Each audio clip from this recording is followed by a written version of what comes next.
दोस्तों, हमारा जो टॉपिक है भिन्न या फ्रैक्शन, उसके पार्ट 1 के वीडियो में मैंने आप लोगों को उसके बेसिक्स को काफ़ी अच्छे से समझाने की कोशिश की है और मैं उम्मीद करता हूं कि आपको बेसिक्स बहुत अच्छे से समझ में आया होगा। दोस्तों, उसी क्रम में आगे बढ़ते हुए हम पार्ट 2 का वीडियो लाए हैं, जिसमें फ्रैक्शन से रिलेटेड जो आगे के टॉपिक्स हैं उनको हम लोग कवर करेंगे। ठीक, तो दोस्तों यहाँ पर देखिए, सबसे पहला हमारा जो टॉपिक है वो भिन्नों का निरूपण कैसे किया जाता है। ठीक, प्रश्न इस तरह से आता है हमारे पास कि चित्रों के सापेक्ष भिन्नों को प्रदर्शित करें। किताब में कुछ चित्र दे दिए गए रहते हैं, जैसे यह चित्र है, ये चित्र दिए गए हैं और इसमें हमको ये देखने में आ रहा है कि कुछ हिस्सा जो है वह इसका रंगा हुआ हिस्सा है, कलरफुल पार्ट है, और कुछ हिस्सा जो है इसका वह रंगा हुआ नहीं है। इसमें भी और इसमें भी आप देख सकते हैं, कुछ हिस्से इसमें सफ़ेद छूट गए हैं, रंगे हुए नहीं हैं, और कुछ हिस्से इसमें जो हैं वह रंगे हुए हिस्से हैं। ठीक, तो दोस्तों कह रहा है कि रंगीन हिस्से को भिन्न के रूप में प्रदर्शित करें, और फिर यहाँ कह रहा है कि सफ़ेद हिस्से को भिन्न के रूप में प्रदर्शित करें। दोस्तों, अगर हम ऐसा मान लें कि जो रंगीन हिस्सा है वह पूरी वस्तु में बराबर बांटे गए हिस्सों में से चुना गया हिस्सा हो, और जो पूरे बांटे गए हिस्सों में से छोड़ा गया हिस्सा हो, तो हम उसे भिन्न में कैसे प्रदर्शित करेंगे। तो दोस्तों देखिए, इसमें रंगीन हिस्से को भिन्न में प्रदर्शित करने के लिए दोस्तों पहले हम गिनेंगे कि ये जो पूरी वस्तु है उसको कुल कितने हिस्सों में बांटा गया है। तो कुल 1 2 3 4 5, ये 5 बराबर हिस्सों में बांटा गया है। तो दोस्तों जो कुल बराबर बांटे गए हिस्से थे उसको मैंने कहा था कि उसको आप हमेशा हर में लिखिएगा, ये हर हो गया 5। अब यहाँ कह रहा है कि रंगीन हिस्से की भिन्न पता करिए। तो रंगीन हिस्से इसमें कितने हैं? रंगीन हिस्से 2 हैं, तो हम यहाँ अंश में 2 लिख देंगे। इस तरह दोस्तों जो ये रंगीन हिस्सा होगा इस चित्र के लिए, उसके लिए हमारा 2/5 भिन्न लिखी जाएगी। और इसमें अगर हम देखें कि इसमें जो छूटा हुआ भाग है, जो सफ़ेद हिस्सा है, उसके लिए हम भिन्न में क्या निरूपित करेंगे? तो भिन्न में हम उसके लिए लिखेंगे, कुल बांटे गए हिस्सों को हम हर में लिखेंगे, वो हमारे 5 हैं, और उसमें से जो छूट गया हिस्सा है, मतलब जो सफ़ेद हिस्सा है, वह हमारा 3 है। तो दोस्तों इस तरह से पहले चित्र के लिए हम रंगीन हिस्से की भिन्न लिख पा रहे हैं और सफ़ेद हिस्से की भिन्न लिख पा रहे हैं। दूसरे चित्र में हम आते हैं तो हम गिन लेंगे कि पूरे वस्तु को कितने भागों में बांटा गया है। तो 1 2 3 4 बराबर भागों में बांटा गया है, और इन 4 बराबर भागों में से जो हर होगा वो हमारा 4 हो जाएगा, और जो अंश होगा, तो चूंकि रंगीन हिस्सा हमको लिखना है तो रंगीन हिस्सा इसमें से 3 हिस्सा रंगीन हिस्सा है, और एक हिस्सा इसमें बच गया। तो इसको अगर हम सफ़ेद हिस्से के लिए करें तो कुल बांटे गए हिस्से 4 और उसमें से छूट गया हिस्सा हमारा 1। इस तरह से हम दिए गए चित्र के लिए रंगीन हिस्से के लिए भिन्न और सफ़ेद हिस्से के लिए भिन्न को लिख पा रहे हैं। दोस्तों इस तरह कोई भी चित्र आपको दिया हो तो आप उसमें रंगीन हिस्से और उसमें छूटे गए हिस्से या सफ़ेद हिस्से के लिए आप भिन्नों को निरूपण कर सकते हैं। जैसे और भी चित्र अगर हम लेकर के समझना चाहें, ये चित्र है और एक ये दूसरा चित्र है, इसमें अगर रंगीन हिस्सों के लिए हम भिन्न लिखना चाहें तो रंगीन हिस्सों के लिए दोस्तों हम गिनेंगे, पहले कुल बांटे गए हिस्से कितने हैं? 1 2 3 4 5 6 कुल बांटे गए हिस्से हैं, और इसमें से रंगे गए कितने हिस्से हैं? तो रंगे गए हिस्सों की संख्या 1 2 3, तो ये 3 रंगे गए हिस्से हैं। और अगर इसमें से छूटे हुए हिस्सों को हम देखें तो छूटे हुए हिस्से हमारे 1 2 3, ये भी हमारे छूटे हुए हिस्से 3, और कुल बांटे गए भाग 6। दूसरे चित्र में आते हैं दोस्तों, इसमें हम देख पा रहे हैं कि इसमें कुल बांटे गए हिस्से जो हैं वह 3 हैं, और रंगीन हिस्सा 1 है, और छूटा हुआ हिस्सा इसमें 2 है, और कुल बांटा गया हिस्सा 3 है। इस तरह से हम किसी भी चित्र के लिए किसी भी चित्र के सापेक्ष भिन्न को लिख सकते हैं। ठीक, पार्ट 1 के वीडियो में आपको बताया गया होगा दोस्तों कि भिन्न जो होती है वह 3 प्रकार की होती है। एक सम भिन्न होती है, एक विषम भिन्न होती है और एक मिश्र भिन्न होती है। सम भिन्न कैसे हम पहचानेंगे, विषम भिन्न कैसे पहचानेंगे और मिश्र भिन्न कैसे पहचानेंगे, ये बात मैंने आपको बताई थी। या उसी क्रम में हम आगे बढ़ते हुए यहाँ दोस्तों सम भिन्न, विषम भिन्न और मिश्र भिन्न की कुछ विशेषताएं होती हैं। सम भिन्न, विषम भिन्न तथा मिश्र भिन्न की विशेषताएं, ये हमारा अगला टॉपिक है। इसको हम सम भिन्न जो होती है, ये इसके बारे में मैंने आपको बताया था लास्ट टाइम कि जैसे उदाहरण के रूप में एक ले लीजिए, सम भिन्न 2/5, ये एक सम भिन्न है। इसमें मैंने क्या बताया, इसमें मैंने बताया था कि सम भिन्नों में हमेशा अंश जो होगा, इसमें अंश जो होगा वो हमेशा हर से छोटा होगा, अंश हमेशा हर से छोटा होगा। ठीक, यहाँ पे आप देख पा रहे हैं कि जो 2 है वह 5 के कंपैरिजन छोटा है, उसकी तुलना में छोटा है। इस बात का विशेष ध्यान रखिएगा दोस्तों, अंश हर से हमेशा छोटा रहेगा। ठीक, इसको दूसरा हमने देखा था विषम भिन्न। दोस्तों इसमें एक उदाहरण लेते हैं 7/3 का। पढ़ने का तरीका मैंने भिन्न को बताया था 7/3 और यहाँ पर हम देख पा रहे हैं 2/5। तो दोस्तों यहाँ पे विषम भिन्न के केस में मैंने बताया था कि ऐसी भिन्नें विषम भिन्नें कहलाएंगी जिनका अंश जो होगा वह हर से हमेशा क्या होगा, बड़ा होगा, हर से हमेशा बड़ा होगा। ये हमारी विषम भिन्नें कहलाती है। इस केस में दोस्तों देखिए ध्यान से, अगर इसको ध्यान से देखा जाए तो इसमें हम ये पा रहे हैं कि जो इसका हर है वह इस बात को बता रहा है कि किसी पूरी चीज़ को कितने बराबर हिस्सों में बांटा गया है और उसमें से कितना हिस्सा चुना गया है। यहाँ हम देख पा रहे हैं कि किसी पूरी चीज़ को 5 बराबर हिस्सों में बांटा गया है और उसमें से 2 हिस्सा चुन लिया गया है। दोस्तों ये सम भिन्न के केस में हम एक चीज़ समझ पा रहे हैं, एक शब्द आ रहा है हमारे पास चुनना, एक शब्द आ रहा है हमारे पास चुनना। सम भिन्न के केस में किसी पूरी चीज को कुछ बराबर हिस्सों में बांटा गया और उसमें से कुछ हिस्से चुने गए, यहाँ चुनने का केस आ रहा है। तो एक चीज यहाँ पर समझ में आ रही है दोस्तों कि कुल बांटे गए हिस्सों में से, कुल बांटे गए हिस्सों में से हमें कुछ हिस्सों को चुनना है। ठीक, वही इस केस में आते हैं दोस्तों। तो यहाँ विषम भिन्न के केस में ये आ रहा है कि यहाँ पर अंश जो है वो हर से बड़ा है। यहाँ तो हमने कह दिया कि कुल बांटे गए हिस्सों में से चुना गया हिस्सा, लेकिन अगर इस केस में भिन्न कोई आपसे पूछ दे ये 7/3 का क्या महत्व है, तो क्या यहाँ पर हम ये कह पाएंगे कि किसी पूरी वस्तु को 3 बराबर हिस्सों में बांटकर उसमें से 7 हिस्सा चुन लिया गया? ये संभव नहीं होगा। ठीक, तो यहाँ पर तो इस भिन्न को कैसे हम समझेंगे? क्या होता है कि देखिए विषम भिन्नों में 2 चीज़ें होती हैं, या ये भी हो सकता है कि 5/5, जैसे ये एक उदाहरण हमने ले लिया, यह भी विषम भिन्न का है। यहाँ पर क्या हो रहा है कि अंश जो है वो हर के बराबर आ जा रहा है, अंश हर के बराबर आ जा रहा है। जब ऐसा केस आएगा जिसमें अंश हर से बड़ा होगा, ऊपर वाला संख्या बड़ी होगी और नीचे वाली संख्या छोटी होगी, तो वहाँ पर दोस्तों इसको कि 3 हिस्सों में बांट करके 7 हिस्सा लिया गया, ये ना कह करके वहाँ पर हम इसको इस तरीके से कहेंगे कि कुल 7 वस्तुओं को 3 समूहों में बांटा गया है। यहाँ पर कुल 7 वस्तुओं को 3 समूहों में बांटा गया है। यहाँ पर हम कह सकते हैं कुल 5 वस्तुओं को 5 समूहों में बांटा गया है। तो यहाँ पर एक नया शब्द आ रहा है, बांटना या हिस्सा लगाना, हिस्सा या भाग लगाना, भाग करना, बांटना, हिस्सा या भाग करना। ठीक, तो ये 2 नए शब्द हमको मिल रहे हैं,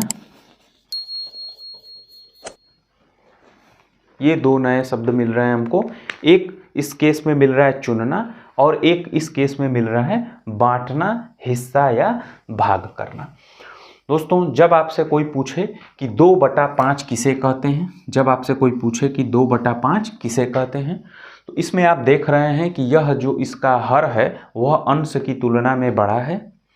और यहाँ जब आपसे कोई पूछे कि 7/3 किसे कहते हैं, तो यहाँ आप देख रहे हैं कि इसका अंश हर की तुलना में बड़ा है। तो इन दोनों को बताने में थोड़ा सा अंतर होगा। यहाँ आप कह सकते हैं कि किसी पूरी वस्तु को 5 बराबर हिस्सों में बांटकर उसमें से 2 हिस्से चुने गए। और यहाँ आप कहेंगे कि 7 बराबर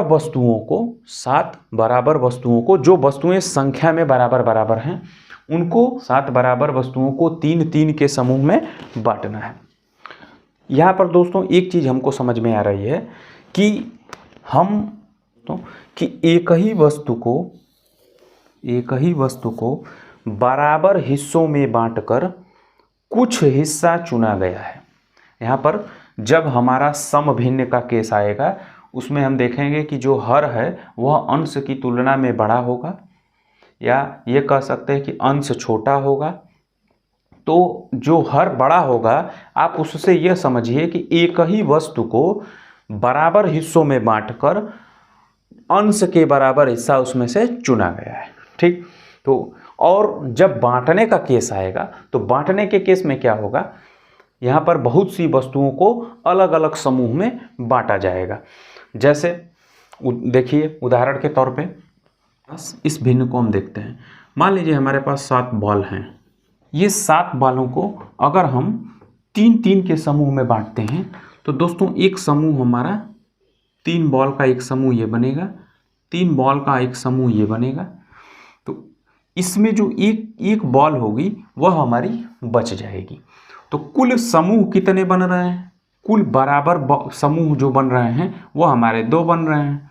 ठीक, और इसमें एक चीज़ हम देख पा रहे हैं कि जो एक बची हुई बॉल है वह एक बॉल हमारी बच गई है। ठीक, एक बॉल हमारी बच गई है और उसको भी हमें 3 के समूह में बांटना है, जो कि सामान्य रूप से संभव नहीं है कि इसको आप 3 जगह बांट दें।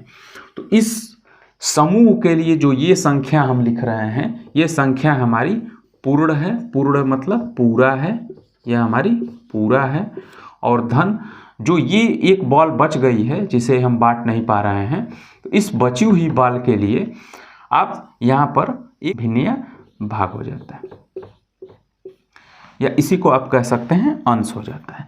तो यहाँ पर दोस्तों एक चीज़ हम देख पा रहे हैं कि पूरा का मतलब एक होता है, एक पूरी वस्तु होती है, खड़ी वस्तु। जैसे यहाँ 2 चीज़ें हैं तो 2 पूरी वस्तु ली गई हैं, वह पूरा होता है। और उसमें कुछ भाग हमारा जोड़ दिया गया है, जैसे कि ये कुछ भाग हमारा जोड़ा गया था। तो इसमें हो क्या रहा है कि जो विषम भिन्न हो रही है वह हमारी पूरे से भी ज़्यादा आ रही है। इसका मतलब एक हमको निकल के ये आया कि जो विषम भिन्न होगी वह विषम भिन्न हमेशा जो होगी वह 1 से बड़ी होगी। ये हमारा निष्कर्ष निकल गया है। यही सम भिन्न के केस में दोस्तों जब हम आते हैं तो सम भिन्न के केस में हम ये पा रहे हैं कि जैसे एक सम भिन्न है 2/7, एक सम भिन्न है 2/7। इस केस में हम ये पा रहे हैं कि हमने किसी पूरी चीज़ को 7 बराबर हिस्सों में बांटा और उसमें से 2 हिस्सों को चुन लिया।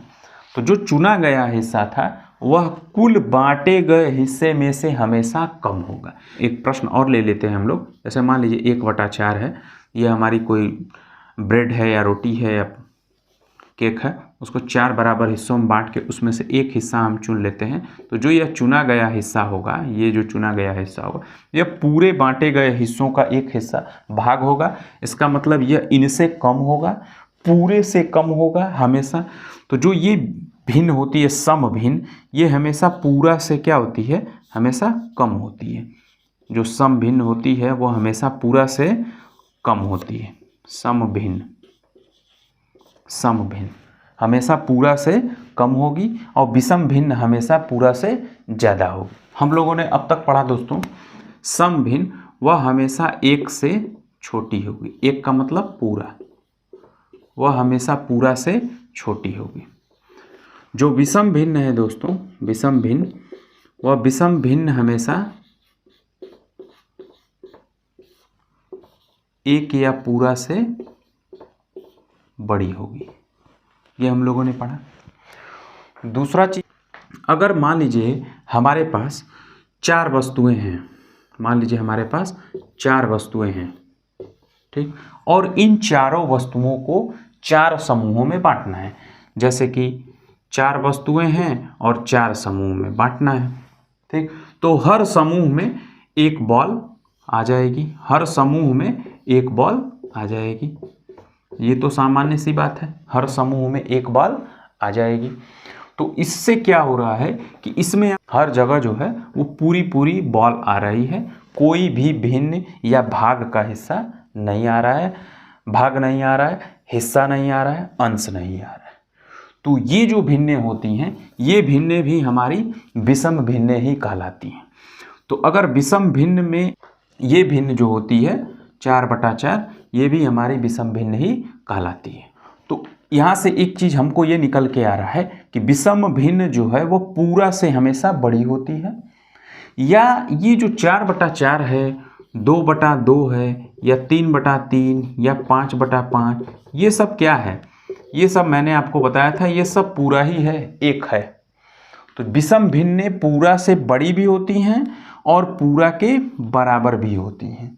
तो ये दोनों चीज़ें हमको निकल के आई कि पहला कॉन्सेप्ट निकल के आया कि जो सम भिन्नें होती हैं वह पूरा से, जिसको एक कहते हैं, वो हमेशा उससे छोटी होंगी। क्यों?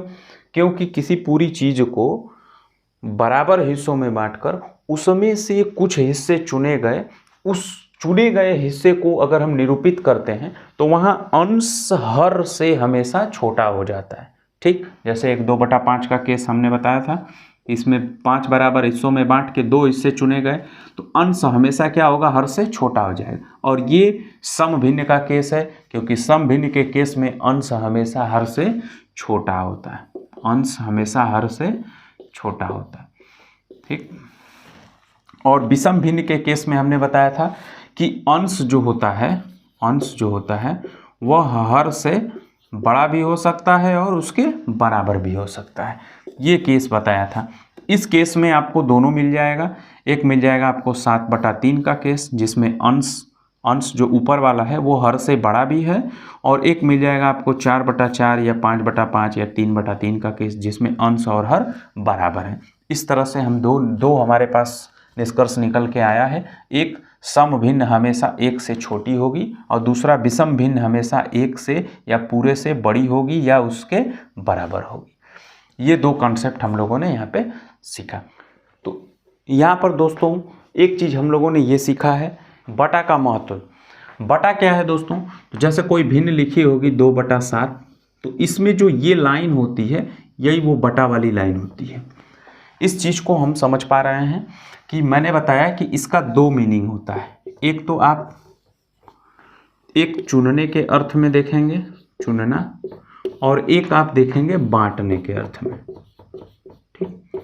चुनने के अर्थ में आपको मैंने बताया कि सम भिन्न को देखिएगा, ये सम भिन्न, ठीक। और बांटने के अर्थ में आप विषम भिन्न का केस ले लीजिए। विषम भिन्न,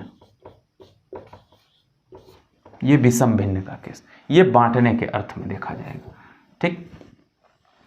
बांटना का मतलब भाग भी होता है, इसीलिए दोस्तों जो ये 2/7 है, इसको 2/7 भी लिखता है, ठीक। 2/7 भी लिखता है। जब भी विषम भिन्न का केस आएगा तो उसमें आप देखेंगे जैसे 7/4 है, यह एक विषम भिन्न का केस है।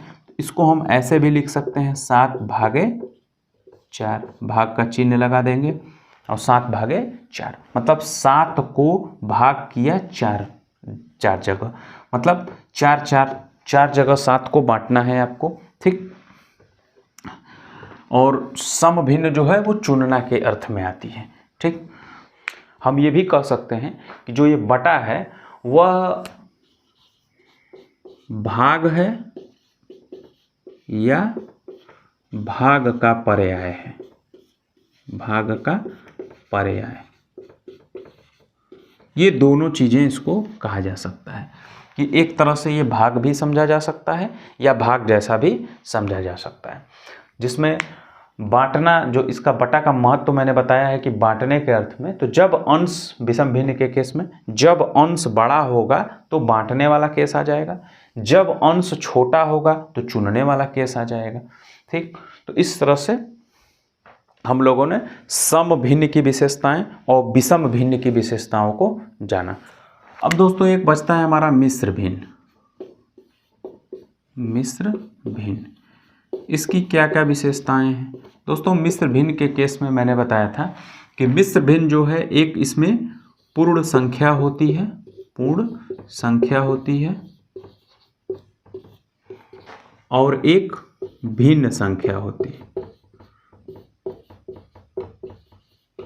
भिन्न संख्या होती है। जैसे दोस्तों एक पूर्ण संख्या मान लीजिए 2 ले लिया और एक भिन्न संख्या ले लिया तो वो 1/3 ले लिया। दोस्तों यहाँ पर जो ये भिन्न संख्या होगी, यह हमेशा जो होगा वह, ये जो संख्या होगी ये हमेशा जो होगी वह सम भिन्न होगी। दूसरा एक हम उदाहरण ले सकते हैं, 1 सही 2/5 का भी उदाहरण ले सकते हैं। इसमें दोस्तों ये मिश्र भिन्न का मतलब ये हो गया कि एक पूर्ण संख्या मतलब एक पूरा भाग लिया गया है और उसके साथ एक भिन्न का भाग लिया गया है, मतलब अंश लिया गया, कुछ अंश और लिया गया है। तो जो मिश्र भिन्न होती हैं वह हमेशा, क्योंकि हमेशा उसमें एक पूरा भाग लेंगे और उसके साथ एक भिन्न का भाग लेंगे, तो जो मिश्र भिन्न होंगी वह हमेशा पूरे से ज़्यादा होंगी, हमेशा पूरे से ज़्यादा होंगी। जैसे तो मिश्र भिन्नों का जो विशेषता होगी वह हमेशा पूरे से बड़ी होंगी। दोस्तों ये पूरे के बराबर नहीं हो सकती। क्यों नहीं पूरे के बराबर हो सकती? क्योंकि विषम भिन्न जो होती है वह खुद पूरे के बराबर होती है। तो मिश्र भिन्न जो होती हैं वह हमेशा उसमें एक पूरी संख्या होगी या प्लस उसमें एक साथ में भिन्न संख्या होगी। तो जब उसके साथ एक भिन्न अंश लेंगे तो वह हमेशा पूरे से ज़्यादा आने लगेगा, इसलिए वे संख्याएं हमेशा पूरे से ज़्यादा होंगी।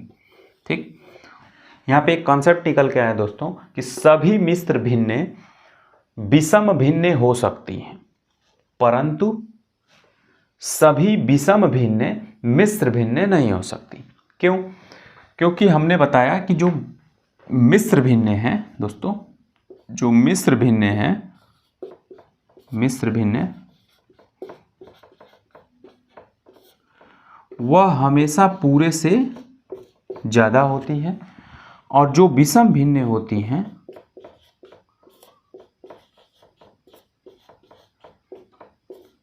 वह हमेशा पूरे से ज़्यादा और पूरे के बराबर भी हो सकती हैं।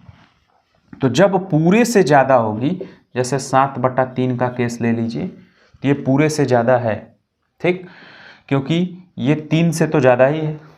अगर इसमें 3/3 देखा जाए तो पूरा होगा, और उससे भी ये ज़्यादा है तो ये पूरे से ज़्यादा है। दूसरा केस हम 5/5 का ले लें तो ये हमारा क्या हो जाएगा, ये पूरा है, 5 में से 5 लिया तो पूरा है, पूरा का पूरा है। ये दोनों विषम भिन्न हैं। लेकिन मिश्र भिन्न हमेशा दोस्तों, जैसे 1 सही 2/3 ले लीजिए, 7 सही 5/8 ले लीजिए, ये मिश्र भिन्न है। पहले तो इसमें पूरा होगा और प्लस कुछ भिन्न का अंश होगा, पूरा होगा प्लस कुछ भिन्न का अंश होगा। यहाँ हमने 3-3 का अगर समूह बनाएंगे तो इसमें 2 समूह आएंगे, तो एक 2 आ जाएगा, 3-3 का 3 और 3 6 और एक 7, मतलब इस संख्या 7 को अगर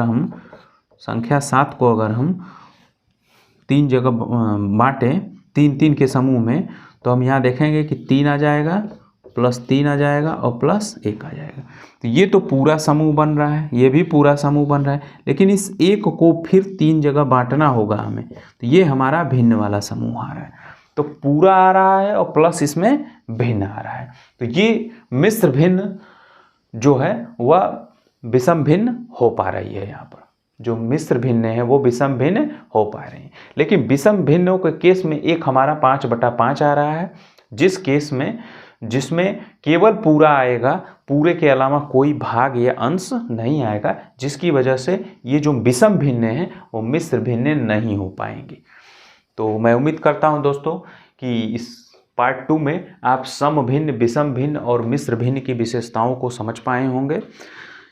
दोस्तों चैनल पे बने रहिए, आगे के वीडियोस में मैं आपको इस फ्रैक्शन से रिलेटेड और भी कॉन्सेप्ट क्लियर कराऊंगा और आप लोगों का साथ और सहयोग मिल रहा है, इसके लिए बहुत बहुत धन्यवाद। Thank you very much.